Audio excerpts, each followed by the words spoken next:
प्रधानमंत्री ने आज मणिपुर में 4,800 करोड़ रुपए लागत की 22 विकास परियोजनाओं की आधारशिला रखी।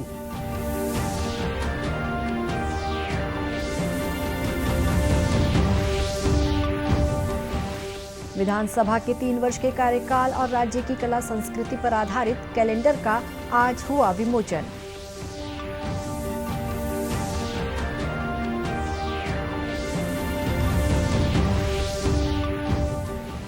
मुख्यमंत्री ने सभी प्राथमिक और माध्यमिक स्कूलों में सावित्रीबाई फुले की फोटो और उनके व्यक्तित्व का संक्षिप्त विवरण पाठ्यक्रम में शामिल करने की घोषणा की।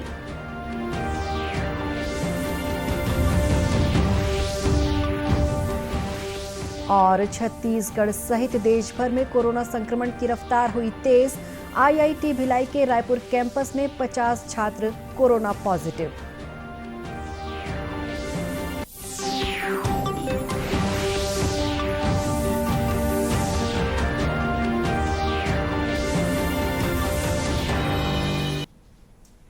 नमस्कार, आप देख रहे हैं दूरदर्शन समाचार। मैं हूं शुभ्रा भट्टाचार्य। अब समाचार विस्तार से।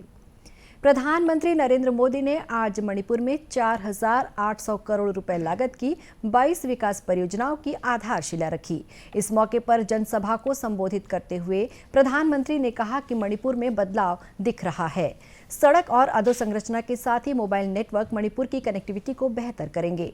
उन्होंने कहा कि मंत्री, नेता और अधिकारियों को मणिपुर की जरूरत के मुताबिक योजनाएं बनाने को कहा गया है।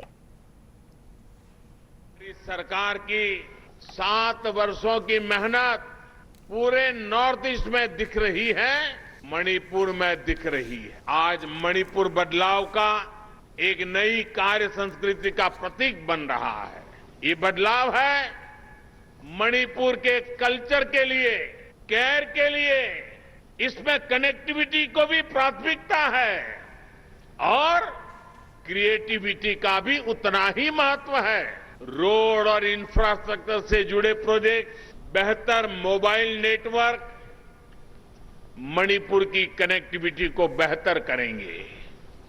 2014 के बाद पूरे दिल्ली को, भारत सरकार को आपके दरवाजे पर लेकर के आ गया।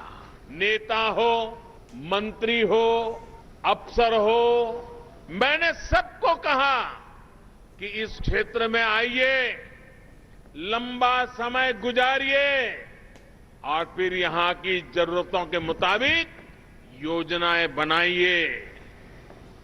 और भावना ये नहीं थी कि आपको कुछ देना है, भावना ये थी कि आपका सेवक बनकर जितना हो सके आपके लिए, मणिपुर के लिए, नॉर्थ ईस्ट के लिए संपूर्ण समर्पण से, संपूर्ण सेवा भाव से काम करना है। प्रधानमंत्री ने आज मणिपुर में सड़क, बुनियादी ढांचा, पेयजल आपूर्ति, स्वास्थ्य, शहरी विकास, आवासन, सूचना प्रौद्योगिकी, कौशल विकास और कला और संस्कृति के साथ अन्य क्षेत्रों के विकास कार्यों का शिलान्यास और उद्घाटन किया। विधानसभा के 3 वर्ष के कार्यकाल और छत्तीसगढ़ की शैल चित्र तथा कला संस्कृति पर आधारित कैलेंडर का आज विमोचन किया गया। विधानसभा भवन में आयोजित इस कार्यक्रम में मुख्य अतिथि के रूप में विधानसभा अध्यक्ष डॉक्टर चरणदास महंत ने इस कैलेंडर का विमोचन किया। इस मौके पर विशेष आमंत्रित अतिथियों के साथ ही मंत्री और वरिष्ठ अधिकारी भी मौजूद थे। मीडिया से चर्चा करते हुए डॉक्टर महंत ने इस बात पर जोर दिया कि विधानसभा सत्र सभी के लिए महत्वपूर्ण है। ऐसे में प्रतिवेदन पर चर्चा के लिए अलग से समय निकाला जाना चाहिए। दूसरे वर्ष का कैलेंडर का विमोचन हुआ है। ये छोटा सा कार्यक्रम यहाँ रखा गया था और ये सौभाग्य से 3 साल की यात्रा भी पूरी हो गई हमारी। तो हमारे पूर्व अध्यक्ष महोदय बैठे हुए हैं जिनके सहारे हमने यात्रा पूरी की और पक्ष विपक्ष को हमने बराबर समय दिया, बराबर अवसर दिया और सबसे सीखते हुए हमने छत्तीसगढ़ विधानसभा को नई ऊंचाई तक पहुंचाने की कोशिश की। इसमें हम सबका, आप सबका सहयोग रहा। इस कार्यक्रम में कोरोना महामारी के दौरान प्रत्यक्ष या अप्रत्यक्ष रूप से उल्लेखनीय कार्य करने वाले अधिकारियों और कर्मचारियों का आभार जताया गया। मुख्यमंत्री भूपेश बघेल ने राज्य के सभी प्राथमिक और माध्यमिक स्कूलों में देश की पहली महिला शिक्षिका सावित्रीबाई फुले की फोटो और उनके व्यक्तित्व का संक्षिप्त विवरण पाठ्यक्रम में शामिल करने की घोषणा की है। साथ ही मुख्यमंत्री ने छुईखदान गंडक क्षेत्र में भी समर्थन मूल्य पर कोदो कुटकी की खरीदी का ऐलान किया है। मुख्यमंत्री कल राजनांदगांव जिले के गंडई में सावित्रीबाई फुले जयंती सम्मान समारोह और मां शाकंभरी पूजा अर्चना कार्यक्रम में शामिल हुए। इस अवसर पर मुख्यमंत्री ने छुई खदान और गंडई क्षेत्र को 58 करोड़ 89 लाख रुपए के विकास कार्यों की सौगात दी। कार्यक्रम में कृषि मंत्री रविंद्र चौबे और राजनांदगांव जिले के प्रभारी मंत्री अमरजीत सिंह भगत भी शामिल हुए। पत्रकारों से बात करते हुए श्री बघेल ने कहा कि नारी शिक्षा के प्रति सावित्रीबाई फुले के योगदान को देश कभी नहीं भूलेगा। मरार पटेल समाज के द्वारा बहुत बड़े कार्यक्रम का आयोजन और समाज के नारी शिक्षा के प्रति सावित्रीबाई फुले के योगदान है, देश कभी नहीं भूल सकता। और सावित्रीबाई फुले के तस्वीर सभी प्राइमरी और मिडिल स्कूल में लगाया जाएगा, इसकी मैं घोषणा मैंने की। पटेल समाज की और विभिन्न मांगे थी, भवन बनाने के, जमीन के, उसकी भी मैंने घोषणा की है। कार्यक्रम में मुख्यमंत्री ने ये भी कहा कि 263 करोड़ रुपए की लागत से सिद्ध बाबा जलाशय का निर्माण किया जाएगा। देश में कोरोना के नए वेरिएंट ओमिक्रॉन की रफ्तार बुलेट ट्रेन से भी तेज हो चली है। देश में ओमिक्रॉन के अब तक 1892 मामले सामने आ चुके हैं। इनमें से 766 मरीज ठीक हो चुके हैं। केंद्रीय स्वास्थ्य मंत्रालय से जारी आंकड़ों के अनुसार ओमिक्रॉन अब देश के 23 राज्य और केंद्र शासित प्रदेशों में फैल चुका है। महाराष्ट्र में ओमिक्रॉन के सबसे ज्यादा मामले रिपोर्ट हो रहे हैं। इधर छत्तीसगढ़ में भी कोरोना संक्रमण के मामले बढ़ रहे हैं। हालांकि अभी तक किसी भी मरीज में ओमिक्रॉन वेरिएंट की पुष्टि नहीं हुई है। मुख्यमंत्री भूपेश बघेल ने कहा है कि स्थिति पर लगातार नजर रखी जा रही है। उन्होंने ये भी कहा कि जनजीवन को प्रभावित किए बिना कोरोना संक्रमण से लड़ने का प्रयास किया जाएगा। देखिए, कोरोना जिस हिसाब से बढ़ा, हम लोग लगातार उसको नजर रखे हुए हैं और हमारी कोशिश होगी कि जनजीवन प्रभावित हुए बिना कोरोना से हम लड़ सकें। मैंने आज CS ACS की मीटिंग, अधिकारियों की मीटिंग मैंने ली और सारी चीज़ों का अध्ययन, सभी विभागों का अध्ययन करके उन्हें रिपोर्ट देने के लिए मैंने कहा है। तो सभी वर्गों से बात करेंगे, क्योंकि अचानक कोई निर्णय लें और वो नुकसानदायक ना हो। इस बीच IIT भिलाई के 50 छात्र कोरोना पॉजिटिव पाए गए हैं। पिछले 4 दिनों में IIT भिलाई के रायपुर कैंपस में 63 छात्र संक्रमित मिल चुके हैं। इन सभी छात्रों को उनके कमरों में ही आइसोलेट किया गया है। प्रशासन ने सेजबहार परिसर को कंटेनमेंट जोन घोषित कर दिया है। बीमारों के संपर्क में आए व्यक्तियों की जांच की जा रही है। सभी पॉजिटिव नमूनों को जीनोम सीक्वेंसिंग के लिए भुवनेश्वर भेजा गया है। वहीं राज्य में कोरोना पॉजिटिविटी दर 2.52% हो चुकी है। कल रात तक 698 नए मरीज मिले हैं। इनमें सबसे अधिक 222 मरीज रायपुर जिले के हैं, जबकि बिलासपुर से 133 और रायगढ़ से 103 नए प्रकरण सामने आए हैं। हालांकि किसी की भी कल कोरोना संक्रमण से मृत्यु नहीं हुई है। फिलहाल राज्य में 1942 मरीजों का इलाज विभिन्न अस्पतालों और होम आइसोलेशन में चल रहा है। देश में अब तक 146 करोड़ 61 लाख से अधिक कोविड रोधी टीके लगाए जा चुके हैं। इनमें से 85 करोड़ 23 लाख से अधिक टीके पहली डोज के रूप में और 61 करोड़ 37 लाख से अधिक दूसरी डोज के रूप में लगाए गए हैं। केंद्रीय स्वास्थ्य मंत्रालय ने बताया कि कल रात तक 90 लाख से अधिक टीके लगाए जा चुके थे। इनमें लगभग 42 लाख टीके 15 से 18 वर्ष आयु वर्ग के बच्चों को लगाए गए। इधर छत्तीसगढ़ में भी किशोरों को कोरोना टीका लगाने का कार्य तेज गति से चल रहा है। बलरामपुर जिले में वैक्सीनेशन के लिए 300 टीमें काम कर रही हैं। इसके अलावा श्याला त्यागी बच्चे जिनकी उम्र 15 से 18 के बीच में है, उनका सर्वे भी जनपद पंचायतों और महिला बाल विकास विभाग के द्वारा किया जा रहा है, ताकि उन्हें भी वैक्सीन लगाई जा सके। जिला कलेक्टर कुंदन कुमार ने कल बलरामपुर मुख्यालय में स्थित शासकीय बालक हाई स्कूल में वैक्सीनेशन सेंटर का जायजा लिया।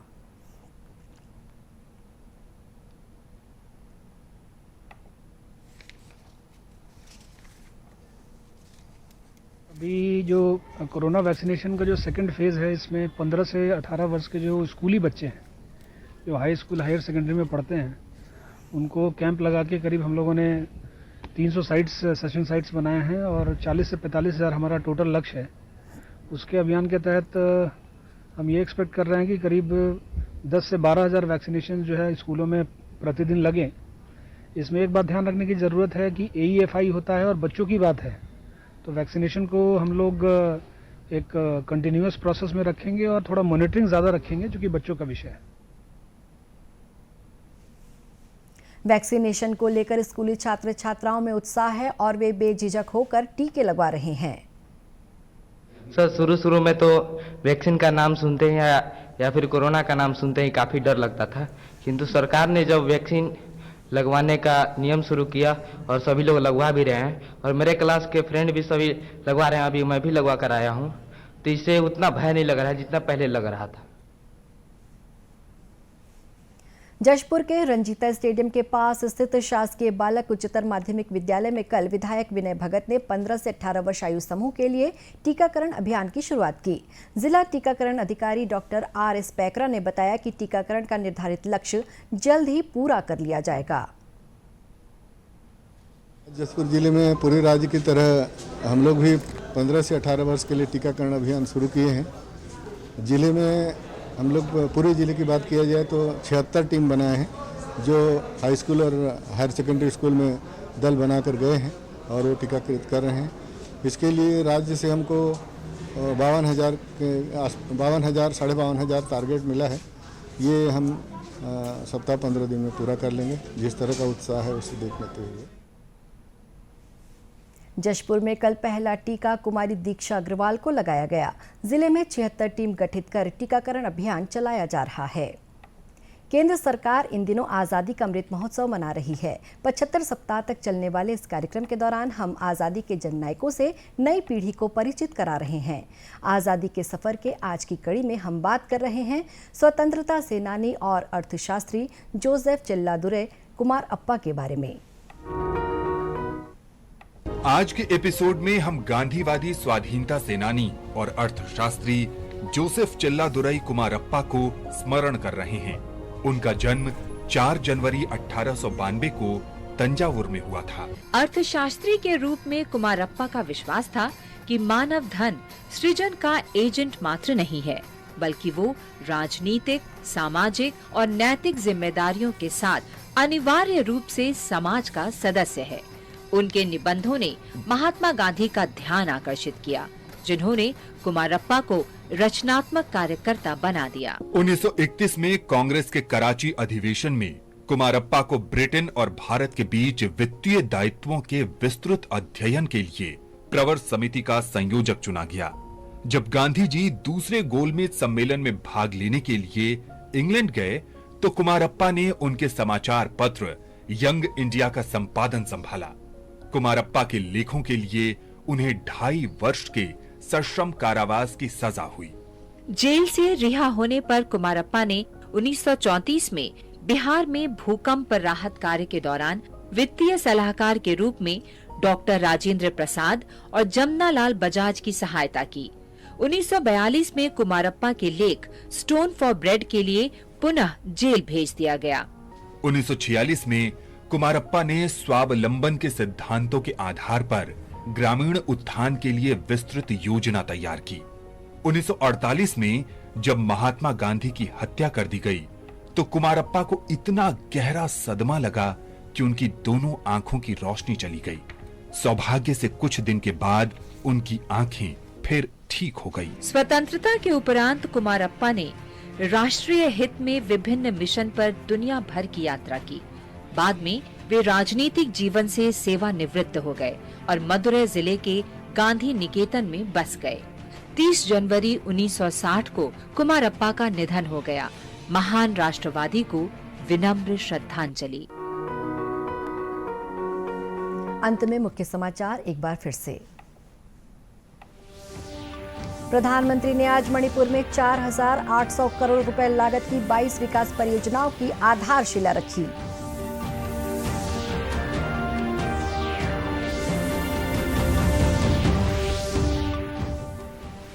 विधानसभा के 3 वर्ष के कार्यकाल और राज्य की कला संस्कृति पर आधारित कैलेंडर का आज हुआ विमोचन।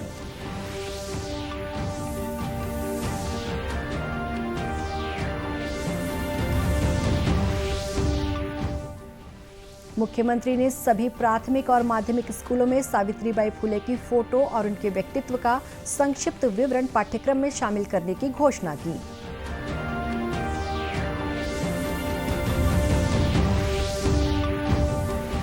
और छत्तीसगढ़ सहित देश भर में कोरोना संक्रमण की रफ्तार हुई तेज। आईआईटी भिलाई के रायपुर कैंपस में 50 छात्र कोरोना पॉजिटिव। इसी के साथ ये समाचार बुलेटिन समाप्त हुआ। नमस्कार।